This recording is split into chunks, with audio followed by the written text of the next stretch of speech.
The following message contains a special offer for listeners of this station. Are you a man over 40? Are you constantly looking for the nearest bathroom? Do you wake up multiple times a night to use the bathroom? Right now, Perfect Prostate is sending out free bottles of their groundbreaking new formula to listeners of this station. Perfect Prostate Formula was developed by medical doctor Mitchell Fleischer, and its ingredients have been clinically studied to reduce your frequent nighttime bathroom visits and promote healthy urine flow. Right now, preferred customers get their first bottle of Perfect Prostate absolutely free. There's nothing to lose. Perfect Prostate is guaranteed to reduce that constant urge to use the bathroom, especially at night, and promote healthy urine flow. Don't wait. Call now for your free bottle. Just pay shipping and processing. Dial 1-800-675-0251. That's 1-800-675-0251. Supplies are limited. One free bottle per household. Call now. Dial 1-800-675-0251. That's 1-800-675-0251. All writers are prone to becoming so attached to our characters and stories that we struggle to see why a passage may not be working. It takes another set of eyes to help us nurture our writing to full maturity. At Black Wolf Editorial Services, we strive to enable writers to develop and grow, shaping stories into masterpieces that can stand the test of time. Editing services are provided for all genres and all age categories. Services range from the critique of the short story through to line edits on full-length novels. We also offer assistance on generating writers' bios for your websites. We won't abandon you to the masses. We want to celebrate with you in your successes.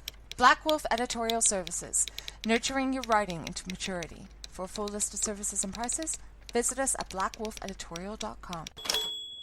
As a mother, you don't want to have to worry about this bill is coming, but then she needs this chemo. That's a decision you shouldn't have to make. At St. Jude, a family never sees a bill at all. It's like the world has been lifted off of your shoulders. The treatment doesn't get any better than what you receive at St. Jude. It saved my life. It saved my daughter's life. It saved our family. St. Jude Children's Research Hospital. Finding cures. Saving children. Learn more at stjude.org.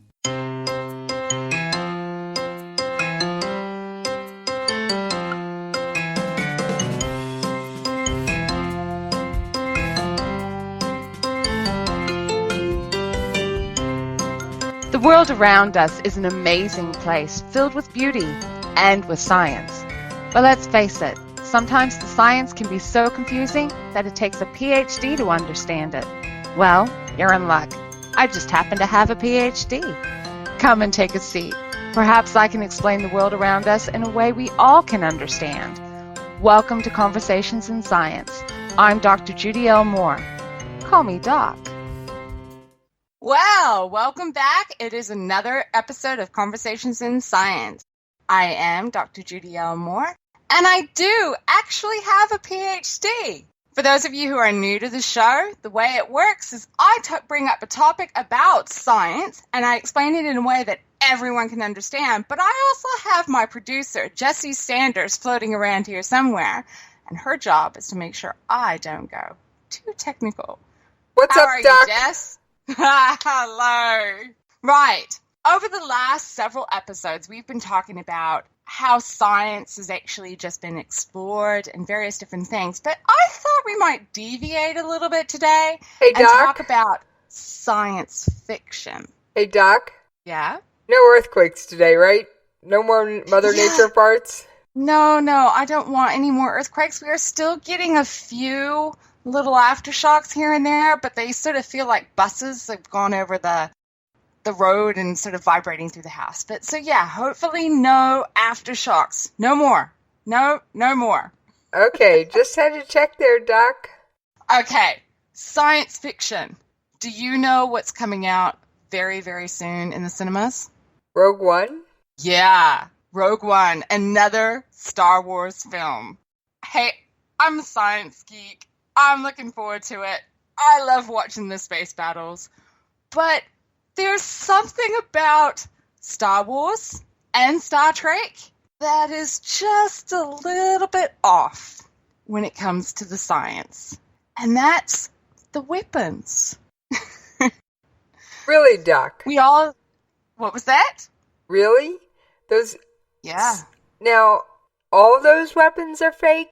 No, not all of them. Okay, Where do you want to start? Do you want to start with the laser cannons? Lightsabers. Oh, the lightsabers. Okay, we'll start with the lightsabers. Lightsabers are, of course, are only in Star Wars, but sorry, guys, lightsabers, they don't exist, and they're never going to exist. We can break this down in little bits and pieces. In the movies, a lightsaber is literally just this small little handheld device that suddenly extracts a laser beam that's about, I don't know, 1 to 2 yards in length, depending on the design of the lightsaber. But you can see it in the movie very clearly. Yeah, no, lasers are light. Unless the light is going to interact with something around it, like dust or some other confining thing, you're not going to see it. So we're never going to see a lightsaber like that in the first place. Okay, wait Not a only minute, that- Doc. Wait Yes? a minute. I've got a little red quote-unquote laser pointer I play with my cat with. But can you see the beam? I don't You really... can probably see where it hits on the wall or on the floor, but you're not going to be able to see the beam. I think the cat can see the beam, but I'm not sure. No, even the cat won't be able to see the beam. The light, the speed of which light moves is so fast that our eyes cannot actually detect it.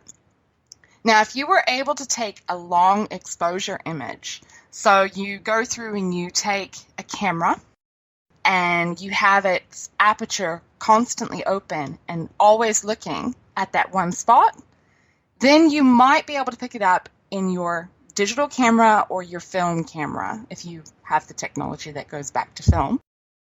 But you won't see it in fast time because our eyes just do not process it enough. We don't see it. What we see is what has been reflected onto a surface. If I think about the sunlight coming in through my window, the morning sunlight, sometimes I can actually see it in streaks coming through, but it's because it's picking up the dust particles in the air and it's reflecting off of those dust particles. Is that why I thought I saw the laser when I was playing with the cat when I'd been moving boxes around in the garage and it was really dusty? Exactly. You've got something in the air, something in the path of the beam that the light has been reflected off of, and as a consequence, that's what you see. Okay, that kind of makes sense, Doc. But I can never have my lightsaber. No! Let's think about this from the next level of the lightsaber, where the lightsaber is just not going to happen. Say, for some miracle, you manage to generate enough of a beam so incredibly strong that you have that 1 to 2 yard or meters length light, okay? Now, what's depicted in the movie is this laser that is so powerful, so strong, that it can cut through metal. Well, those do exist. We do have those. But you're not going to have a finite length of a beam. It has to be stopped by something eventually. Or it's going to keep going and keep going and keep going and keep cutting through everything until it gets stopped. Yeah, I'm sorry. Lightsaber, if you're going to have a battle on a spaceship in the middle of in space, and you have this beam that hasn't been stopped by anything, aren't you going to be cutting through the deck and the hull of the ship? And you're just going to create a hole and then kaboom. Yeah, that doesn't sound fun, Doc. That really doesn't sound fun. Yeah, sorry. There are just too many things that are wrong with the lightsaber. Yeah, we're going to leave that one in fiction. Lightsaber, no. Well, it's still cool to think about. It is cool to think about, but lightsaber, no. Fiction. Well, I'm still going to play with my cat with the little red laser pointer. Oh, that's good. I like playing with the cats and laser pointers, and it's quite fun to do with it. So much fun. Now, what about those photon torpedoes? Okay. The photon torpedo per se, no, because of what they are. But the phasers or The laser cannons that you get in Star Wars? Yes. In fact, really? They already exist. Okay, so why can we have a laser cannon, but not a handheld lightsaber? Okay, the laser cannon, basically what it is it's a continuous beam of light, or a pulsating beam of light, that basically takes everything out on the way through until it gets stopped. That's really where the lightsaber is going completely wrong.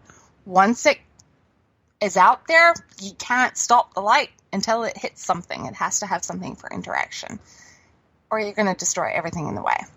Now, these laser systems that we really do have, the first one that was publicly announced in total existence was actually in 2014. It was installed on the USS Ponce, and they called it LAWS. LAWS. Not a very imaginative acronym, because what it stands for is Laser Weapon System. Not very imaginative. The military's not very imaginative, Doc. They're amusing, but not imaginative. But if you actually do a Google search and you type up laser cannon, it's going to be one of the first things that you're going to find on Google is YouTube videos that have been released by the U.S. Navy of the LAWS system on the USS Ponce in practice. They're actually showing you the full system of what it looks like, how they are firing it, all these other bits and pieces, and their test systems that they've destroyed, and it has effectively blown up a life raft. Not a big thing. I think it also that's not what it was designed for. I think it also took out a drone. Hang on, I actually did the Google It did. search. It took out a UAV as well, but that is what it was primarily designed for. The LAWS system was intended for an engagement on UAVs and other small sort of surveillance type boats when they're out and about and in the ocean. It is still, as far as I can tell from my little bit of research, it is still installed on the USS Ponce. They haven't taken it off, and they are doing more and more testing with it. So they installed it on the USS Ponce in 2014, and it's still there. So that's pretty cool. Since then, you've actually had other systems that have been designed, including ones that have been designed for the Royal British Navy. So that's actually pretty cool. We're now getting more and more of these laser systems, these laser cannons being used. But we also have laser rifles that already exist as well. Again, if you do a bit of a Google search for a laser rifle, you will find a YouTube video from a gun enthusiast that was actually comparing the laser rifle back in 2013 to that of a real, the live ammunition gun. And the laser rifle effectively took out a balloon. Never mind, it took several seconds for it to take out the balloon, but it effectively took out a balloon.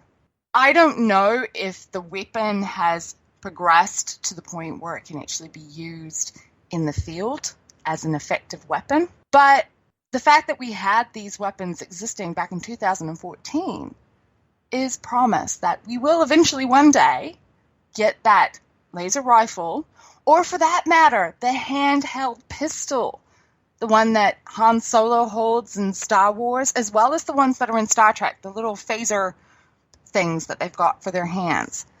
You know, we will eventually one day have those. The issue that we've got at the moment with them is actually power generation.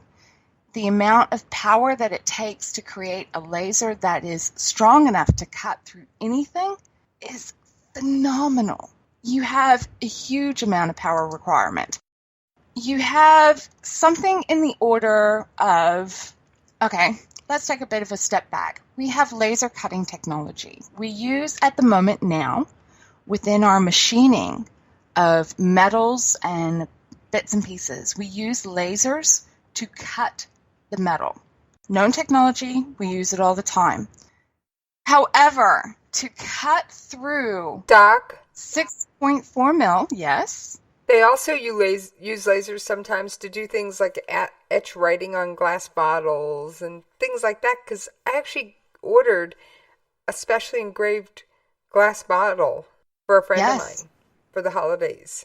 Yeah, we use this laser technology for a lot of things. We also use it for shaping of eyes. If you are, LASIK. Say you've got your LASIK stuff, you're wanting to cut away part of your lens on your eyeball to improve your vision, they will actually use a laser. It's a very finely tuned laser. But here's the thing. To cut through a 6.4 millimeter thickness of plywood, now that is only 1/4 of an inch.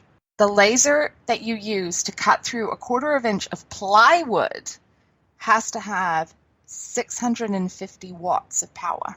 Okay, Doc, how many light bulbs is that? How many? One light bulb is, on average, 50? 40 to 60 watts. Okay, so if we go with 50-watt light bulbs, you said it had to be 650 watts? Yep, 650 watts. So you're talking, what, 11? No, my brain's gone half asleep. Basically, you're talking somewhere between 11 and 12 light bulbs, maybe 13. That's a lot of light bulbs, Doc. It is. And now, I don't want to carry around that many light bulbs. Yeah, laser surgery. So this is the one for the LASIK we use for the eyes. It's 1,000-watt laser minimum. Okay, so that's even more light bulbs. Wow. So can you imagine the amount of power that is required just for the current existing laser cutting technology, the laser rifles that we currently have, and the laser cannon that we currently have? That's going to be a lot of power that's needed. Yeah, no kidding, Doc. But there is hope. I mean, think about our cell phones. The amount of power that comes off of our cell phones and off tablets these days, it's actually pretty impressive. We've managed to increase our technology and our understanding of power usage such that we can have pretty powerful devices running very minimal power requirements. I have a nickname for my cell phone, Doc. Okay, what's your nickname for your cell phone? You'll like this one. Pocket computer. Yeah, it is a pocket computer unless you have a cell phone like my one, which is not really a smartphone. It's more of a dumb phone, but yeah. No, I got even the latest my cell iPhone. Phone, though. I got the latest iPhone, Doc. But even the cell phones nowadays, the power on them, the power usage is such that the phones are lasting a good week before you have to charge them again. Yeah, right. Which is pretty good. Mine doesn't make it through 24 hours, Doc. Yeah, but you're always on it, so that's a different story. Well, true.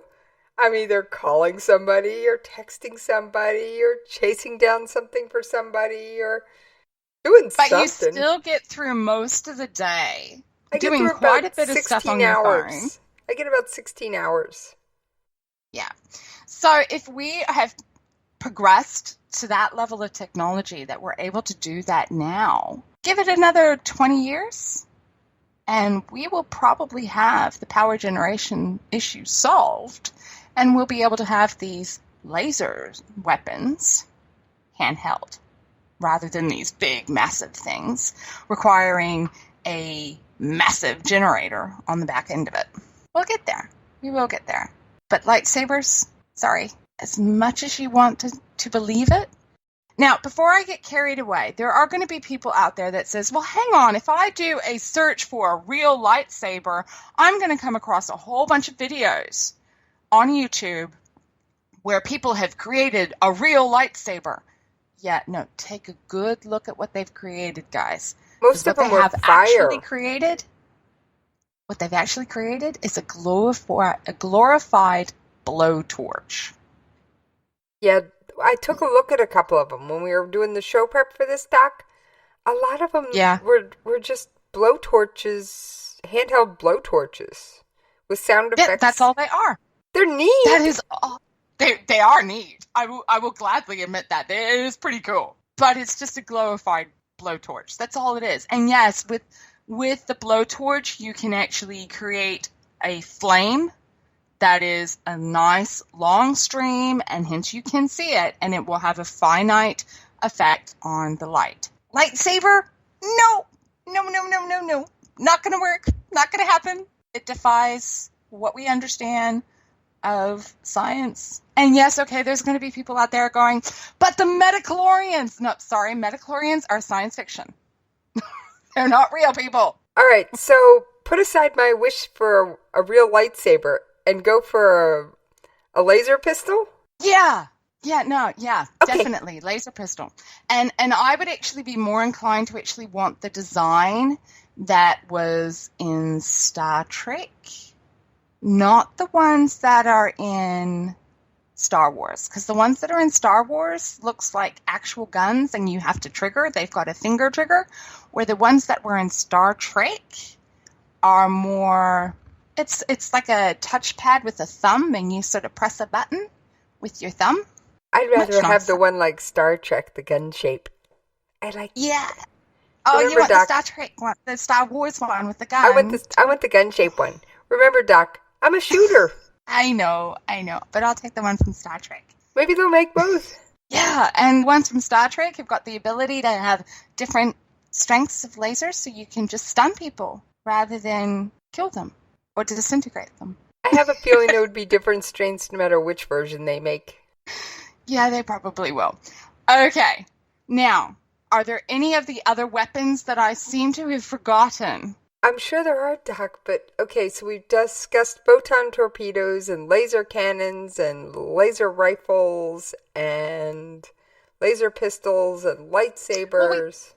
We didn't really talk about the photon torpedoes. The photon torpedo that's in Star Trek, what it actually is, if you watch a Star Trek film, they've actually loaded a proper torpedo into a torpedo bay, and then they fired this thing off, and it went kaboom at the other end. It is basically, from what I can tell within the science fiction realm, is they've created this weapon that is a proper explosive, but instead of it generating more kaboom, it generates more of this sudden burst of light, so it becomes a bit more, instead of a nuclear bomb, because that's probably what they're generating, is something in the order of the power and destructive force of a nuclear bomb.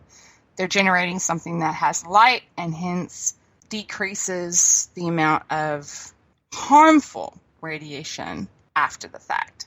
Does that make sense? Yeah, kind of does. Kinda, Doc. Kinda. I think it's based on the weapons of the stun grenades that you get, because they're like flash bombs and they're like flashes of light. Flash bangs, Doc. Oh, sorry. And they put They're out still flashes of light, and they're going to cause you to just suddenly pause, because if you get suddenly blinded, you are going to pause. I think that's what they're based on. What a flashbang does, Doc, it puts out a large concussion wave and a big burst of light. It's not a harmful level of concussion, though, but it's enough to disorient you. So my guess is that the photon torpedo, if they ever built something, would be exactly like one of those, but on a much larger scale. That would be my guess. But we're talking science fiction here. Who knows what they're going to build? Okay, was there any other weapons?